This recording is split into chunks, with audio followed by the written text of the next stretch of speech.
Okay, so let's say you've started your engine using the fob and you're wearing the fob and you go overboard.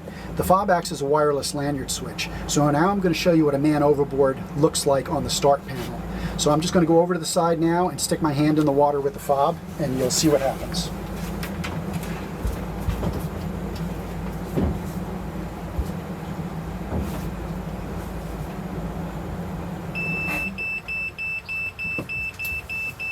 Okay, so as you can hear, an alarm sounds. The center LED in the start panel is blinking red. It'll do that for 12 seconds and then it automatically cycles back to ignition on. So if anybody's on the boat and they have to come and get you, as you just hear, it's cycled to ignition on.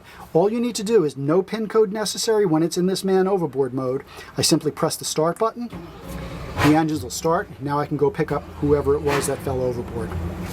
It's going to start beeping because it's searching for the fob. The fob is obviously in the water, but that's normal operation again, as you remember from the earlier video. After the 5th beep, it'll turn solid red. You're going to pick up the captain. Once you've picked up the captain of the boat, have him simply press any button on the fob, recreates the connection.